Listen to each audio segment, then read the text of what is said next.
श्री राम। आज के इस मध्यांचल उत्सव 2026 के कार्यक्रम में मंच पर विराजमान माननीय युवा मोर्चा के युवा अध्यक्ष श्याम टेलर जी, सांस्कृतिक समिति के अध्यक्ष माननीय अनूप लाठर जी, आपका अभिनंदन। बहुत कम शब्दों में सारी बातें कर दी लाठर जी ने। ये उनकी अपनी विद्वत्ता भी है, उनकी बुद्धिमत्ता भी है और उनकी अपनी सिद्धहस्तता भी है। मैं आपका अभिनंदन करता हूँ, स्वागत करता हूँ। मंच पर ही मौजूद सुश्री रेखा सक्सेना जी, अध्यक्ष दिल्ली राजनीतिक विज्ञान विभाग विश्वविद्यालय की अध्यक्ष हैं, आपका भी अभिनंदन। प्रोफेसर संजय वर्मा जी, मैं पहले से आपसे भी परिचित हूँ। ये हमारे माननीय प्रभात झा जी के साथ भी आप रहे लंबे समय तक, और इस आयोजन के सच में मेरा दिल्ली आना सार्थक हो गया है। हमारे लिए इतने सारे युवा मित्र मिल गए, आनंद आ गया। और ये हमारा मध्यांचल उत्सव मध्यांचल समिति द्वारा इसी के बैनर तले मध्य प्रदेश के अलग अलग अंचल के सारे विद्यार्थी यहाँ मौजूद हैं। माननीय संगठन मंत्री जी मौजूद है, मैं आपका भी स्वागत करता हूँ। और सच में हमारे लिए सौभाग्य की बात है, आज जब मैं आपसे बात कर रहा हूँ तो कई सारे संयोग अच्छे बने हैं। एक राजनीतिक पार्टी जो दुनिया की सबसे बड़ी राजनीतिक पार्टी है, उसके राष्ट्रीय अध्यक्ष बन करके ये दुनिया का, खास करके इस संदर्भ में बोल रहा, मैं दल के कारण नहीं बोल रहा हूँ, दुनिया का सबसे युवा देश भारत, और दुनिया के सबसे युवा देश में भी दुनिया का सबसे बड़ा गणतांत्रिक देश, लोकतांत्रिक देश भारत, और दुनिया की सबसे बड़ी राजनीतिक पार्टी भारतीय जनता पार्टी का युवा अध्यक्ष आज अपने दायित्व का निर्वहन करने जा रहा है। जोरदार अभिनंदन माननीय मोदी जी के लिए। इस नाते से हम विश्व पटल पर वो 3-4 स्वनाम धन्य हस्तियां देखते हैं और उनके दिए गए वक्तव्य, उनके किए गए, उनके देश के संदर्भ में वैश्विक पटल पर जब वो अपने निर्णय लेके दिखाते हैं तो 2-3 देशों में से आप कभी कल्पना करो, एक के बाद एक देश, लेकिन लंबे समय तक दुनिया के सबसे युवा देश का लगातार निर्वाचित ढंग से नेतृत्व करने वाले वो एक ही व्यक्ति है, जिनका नाम है श्रीमान नरेंद्र मोदी। हमारे लिए सौभाग्य की बात। कोई देश ऐसा जहाँ निर्वाचन का नाम क्या होता पता नहीं, कोई निर्वाचन के नाम पर बीच में गोता खा के डब्बा गोल करके आ गए, दोबारा मौका मिला तो क्या कर रहे हैं, हमारे लिए बोलने की जरूरत नहीं। लेकिन आज जब मैं युवाओं के बीच बात कर रहा हूँ और खासकर ये स्वामी विवेकानंद की उस घोषणा के संदर्भ में देखता हूँ, जो लगभग 125 साल पहले इसी देश के अंदर स्वामी विवेकानंद ने उस गुलामी के दौर में जब उन्होंने घोषणा की थी कि आने वाला भविष्य 21 शताब्दी भारत का होगा। सच मानो आपको भी थोड़ा होश होगा, थोड़ा आप में से, हम में से कई लोगों को है। 2010, 11, 12 तक तो अंदाज लग रहा था कि क्या मालूम अपने महापुरुष की भविष्यवाणियाँ सत्य होती है, हो सकता कभी कभी नहीं भी हो। ऐसे जिस ढंग के लक्षण दिखाई दे रहे थे लाठर साहब, लग तो नहीं रहा था कि ये ऐसा होगा, लेकिन अपनी आंखों के सामने देखते देखते 10-11 साल में कितना परिवर्तन आ गया, एकदम 360 का बदलाव आया। कहाँ भारत की कोई गिनती नहीं रखता था, अब भारत के बिना काम नहीं चलता, ये हमारी आंखों के सामने हो रहा है। कितना आनंद आ रहा है। कोई सा ऐसा मंच वैश्विक कौन सा है जहां दुनिया के बड़े बड़े नेता अगर इकट्ठा हो और मोदी जी अगर वहां हो तो उसके लिए क्या हो जाता, और मोदी जी की अनुपस्थिति क्या असर डालती। कितना अच्छा लगता है। मोदी जी बोले तो भी मजा आए और मोदी जी नहीं बोले तो लोग परेशान हो जाते हैं। कितना अच्छा लगता है। लोग को लगता है क्यों नहीं बोल रहे, क्यों नहीं बोल रहे, नहीं बोल रहे तो नहीं बोल रहे, हमारे मन नहीं बोलेंगे, तुम तो बोलते रहो, लेकिन बोलने वाला परेशान हो जाता है कि क्यों नहीं बोल रहे भाई, बताओ इनको, बुलवाओ। लेकिन ठीक है, अब गाजा के लिए भी पीस बोर्ड बन रहा है तो मोदी जी आना चाहिए। अमेरिका से आवाज आती है, अमेरिका के राष्ट्रपति की आवाज आती है, क्योंकि कोई निर्णय कर रहे हैं उस निर्णय को लागू कराने के लिए जो कलेजा चाहिए, हिम्मत चाहिए, देश की अंदर की नैतिक ताकत चाहिए। नैतिक ताकत आज किसी देश में है, हमें गर्व है, हमारे देश भारत में है और भारत के नेतृत्व में है। इसलिए आज पूरे दुनिया के अंदर जब मैं आज आपसे बात कर रहा हूं तो चूंकि ये बात सही है कि समय की सीमितता है, बहुत देर तक बात कर सकता था, लेकिन आपको ये निवेदन जरूर करना चाह रहा हूं कि आप यहाँ के अच्छे संस्थानों में पढ़ रहे हैं, जरूर पढ़िए, आगे बढ़िए। लेकिन आज आप तो सब, आजकल तो चैट जीपीटी से लेकर सब जमाना है जिसमें आप अपने मोबाइल के माध्यम से सब जानकारी जुटा लो। आज देश के अंदर सर्वाधिक कम बेरोजगारी वाला दर वाला कोई राज्य है तो हमें गर्व है, वो मध्य प्रदेश से सभी युवाओं को जो रोजगार दिलाने में सक्षम सिद्ध हो रहा है। इसलिए आप पढ़ो, आगे बढ़ो, लेकिन फिर घर आओ। घर पे आपकी अलग अलग प्रकार की मंजिलें इंतजार कर रही जो आपके मुकाम तक पहुंचाएगी, आपके सपनों को रंग भरने के लिए मौका देगी। सरकार आपके साथ खड़ी रहेगी और सरकार के माध्यम से आप प्रदेश आगे बढ़ाओ। माननीय मोदी जी के नेतृत्व में देश आगे बढ़ेगा। इस प्रकार से हम सबको इसी एंगल से चलने की जरूरत है। कितने प्रकार से अपने माननीय मोदी जी के माध्यम से प्रेरित कर रहे हैं। हर राज्य के अंदर अनुकूलता है। आज इसी कारण से सारे राज्य अलग अलग तरह से, चाहे उत्तर दक्षिण पूर्व पश्चिम, अब तो केरल में भी खाता खुल रहा है। अब तो एक के बाद एक इस जगह ऐसा लगता है कि कहाँ कहाँ कैसे कैसे यहाँ युवा ठगा गया। इसका उदाहरण सबसे बड़ा दिल्ली से बढ़ के कौन होगा। कहाँ झाड़ू लेके जाने वाले आदमी में मालूम पड़ा कि झाड़ू समेत जेल जाने को तैयार हो जाए लेकिन पद नहीं छोड़े। काय का पद के लिए लात मारने वाले उदाहरण, ये कैसा दिल्ली दिखाती तमाशा, ये दिल्ली के अंदर ही हो सकता है। लेकिन आज जब मैं आपसे बात कर रहा हूँ तो मैं मध्य प्रदेश के संदर्भ में दो चार बात करके खत्म करूँगा। हमारे राज्य के अंदर हमने अपने राज्य में, जैसा कि कहा गया है, सभी प्रकार की अनुकूलताओं के लिए, खास करके युवाओं के लिए सर्वाधिक मौके सब क्षेत्रों में दे रहे हैं।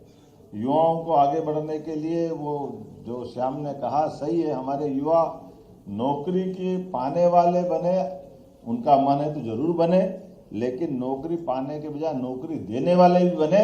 सरकार वहां भी हमारे युवाओं के साथ खड़ी है कि हमारे युवा हर क्षेत्र में, जिस क्षेत्र में आगे बढ़ना चाहे वो सभी क्षेत्रों में बढ़े। इसलिए कृषि भी लाभ का धंधा बने, कृषि मजबूरी का काम न बने। सिंचाई का रकबा बढ़ा करके 5 साल में डबल करने का टारगेट हमने लिया।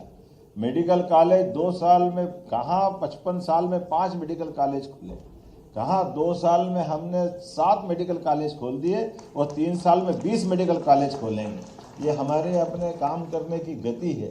राज्य का बजट भी 2 साल के अंदर हमारा लगभग तेज गति से बढ़ते हुए 5 साल के अंदर राज्य का बजट डबल करने वाले हैं। मेडिकल कॉलेज के अंदर, मेडिकल कॉलेज अगर हम खोल रहे हैं तो केवल एक उदाहरण देना चाहूँगा।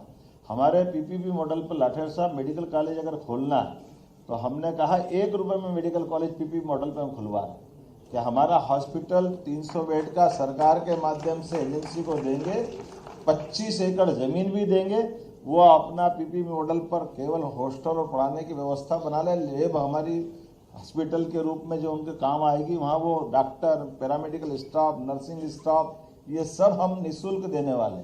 और 10 साल तक वापस 10 साल बाद जब उनका वो 1200 बेड का हॉस्पिटल चला लेंगे, बना लेंगे, तब हमारा हॉस्पिटल हम ले लेंगे, ये मेडिकल कॉलेज हमारा खड़ा होगा। लेकिन एक और बात भी कही कि नीट के माध्यम से जिन गवर्नमेंट मेडिकल कॉलेज में 3 लाख की फीस जमा होती, 4 लाख की जमा होती, और प्राइवेट मेडिकल कॉलेज में 70-80 से लगा के 1 करोड़ तक की जमा होती, तो हमने निर्णय लिया कि हमारे राज्य के बच्चे अगर मेडिकल कॉलेज में प्राइवेट स्तर में नीट में गवर्नमेंट के बाद नंबर लाते हैं, गवर्नमेंट कॉलेज में सीट नहीं मिलती, तो हमने कहा सारे बच्चों की फीस सरकार भर देगी और उनके लिए ये लोन दे देंगे। 70-80 लाख, 1 करोड़ 5 साल में लगता है, तो ये हमारी तरफ से लोन दे देंगे और बाद में जब डॉक्टर बने के निकलेंगे तो 4-5 साल हमारी सरकारी नौकरी कर लेंगे, हमारा पैसा हमारे पास, वो डॉक्टर बन के अपने घर के पास। ये सीधा साधा फार्मूला है, क्योंकि हमारे घर में हमारे पास डॉक्टरों की संख्या बढ़ना चाहिए कि नहीं बढ़ना चाहिए। तो अपने यहाँ पूरे क्षेत्र के अंदर जितने मेडिकल कॉलेज हो रहे हैं सबको लोन दे करके, इसमें माननीय मोदी जी का फंडा भी साथ कि हम अपने लोगों को सक्षम बनाना चाहते हैं, लेकिन सक्षम में हमारी उसकी वित्तीय व्यवस्था का भी पारदर्शी तरीके से, और केवल मेडिकल नहीं, हर क्षेत्र के अंदर अगर आप रोजगार देने वाली इंडस्ट्री में आप खड़ा करना चाहते हैं, उदाहरण के लिए हमारी रेडीमेड गारमेंट्स की इंडस्ट्री में कोई इंडस्ट्री लगाना चाहता है और 2000-4000 लेबर को काम देता है, तो प्रति लेबर 5000 रुपये महीना सरकार इंडस्ट्री वालों को देगी। इसमें इंडस्ट्री भी उनकी, इंडस्ट्री की कमाई भी उनकी, उससे निर्यात करना, अपने प्रदेश में खपाना, देश में खपाना, ये भी काम उनका। लेकिन चूंकि वो रोजगार दे रहे हैं, तो रोजगार देने के बलबूते पर बीजीएफ पर पर्सन हमारी तरफ से सरकार के माध्यम से इंडस्ट्रियलिस्ट को देंगे, वो युवा उद्योगपति को देंगे, ताकि वो अपने रोजगार के माध्यम से लोगों की जिंदगी बेहतर कर सके। इसलिए एक सेक्टर नहीं, अगर होटल खोलना चाहता है, होटल में भी बहुत रोजगार होता है। 50 करोड़ की होटल डाले 15 करोड़ माफ, 100 करोड़ की होटल डाले 30 करोड़ माफ, हॉस्पिटल डाले, हॉस्पिटल में 100 करोड़ का डाले तो 30 करोड़ माफ। ऐसे एक नहीं, 40-40, 60-60% तक की सब्सिडी लगातार सरकार के माध्यम से हर सेक्टर में, माइनिंग का सेक्टर हो, एनर्जी का सेक्टर हो, हर सेक्टर में मध्य प्रदेश आगे बढ़ रहा। आज की स्थिति ये है कि हमारे पास पूरे देश में सबसे सरप्लस बिजली कहीं है तो मध्य प्रदेश के पास। ये हमारे लिए सौभाग्य। दिल्ली की मेट्रो ट्रेन भी चल रही है तो मध्य प्रदेश के करंट से चल रही है। हमको मालूम है मध्य प्रदेश का करंट बंद हो जाए तो मेट्रो को संकट आ जाए। भगवान की दया है, बिजली बहुत है, चिंता नहीं है। लेकिन ये मान के चलो, जब बिजली दे रहे तो बिजली की दर भी कम दे रहे हैं। सबसे कम दर पर रिन्यूएबल एनर्जी कोई राज्य दे रहा है तो 2 रुपये 10 पैसे में हमारी राज्य के द्वारा देश को सप्लाई करने का काम हमारे द्वारा किया जा रहा है।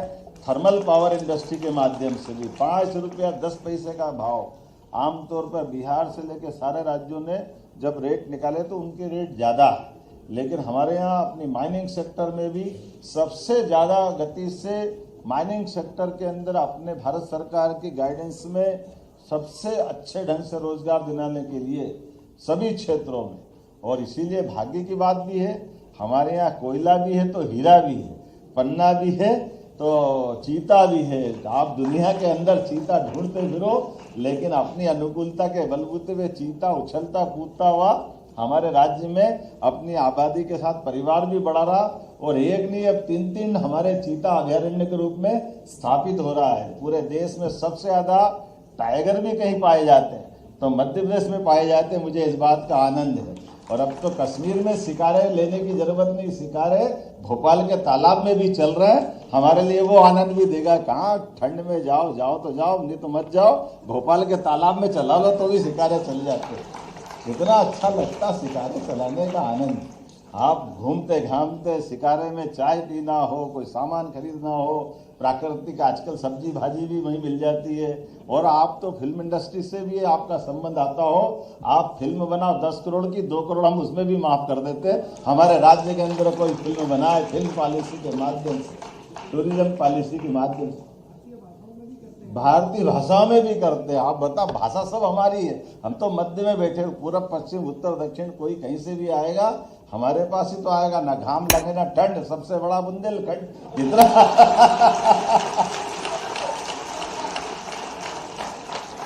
इतना आनंद आता, कहाँ कहाँ से जाते हैं, क्या करते हैं बताओ।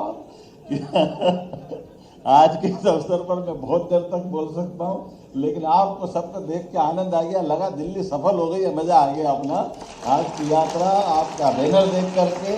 तो मैं आज के इस अवसर पर ये जो आयोजन कर रही समिति, उससे मैंने पूछा कि आपका प्रबंधन क्या है, कैसे क्या करा। तो हमने कहा हमने मिलजुल के व्यवस्था कर ली। तो हमने कहा क्या व्यवस्था कर ली, तो उन्होंने जो आंकड़ा बताया उससे हमने कहा चलो ये तो हो गया, अगला मेरी तरफ से ले लो आप 2 लाख रुपए अगले कार्यक्रम के लिए भी आपको देने की घोषणा करता हूँ। आप लगातार बैनर बनाए रखें और इसके अवसर पर युवाओं को पढ़ने लिए आइए भैया। जोरदार हमारे यहाँ के दिल्ली विश्वविद्यालय के अभी है कि पहले थे, दिल्ली विश्वविद्यालय के पूर्व अध्यक्ष, आप जोरदार ताली बजाएं हमारे भाई के लिए। वाह, हमारे अच्छे नेता है, आज अपने बीच में उपस्थित है, आपका स्वागत, अभिनंदन।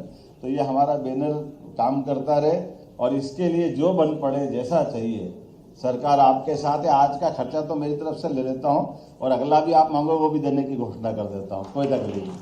तो मेरी अपनी ओर से पुनः आप सबका वंदन, अभिनंदन, बहुत बहुत धन्यवाद। भारत माता की। आप हो गए,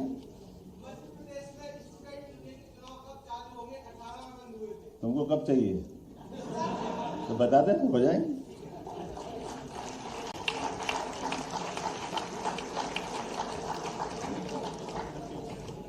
बहुत बहुत धन्यवाद आदरणीय मुख्यमंत्री जी, आपका वक्तव्य हम सभी के लिए वाकई ऊर्जामय रहा।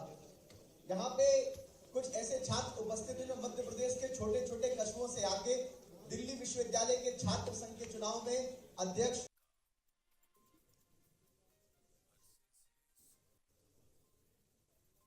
सभी छात्रों से आग्रह है कि कोई सभा को ना छोड़े, क्योंकि तुरंत इस सत्र के बाद छात्रों से संवाद सत्र होगा, तो आप इस सभागार में ही उपस्थित रहें। आप सभी से निवेदन है।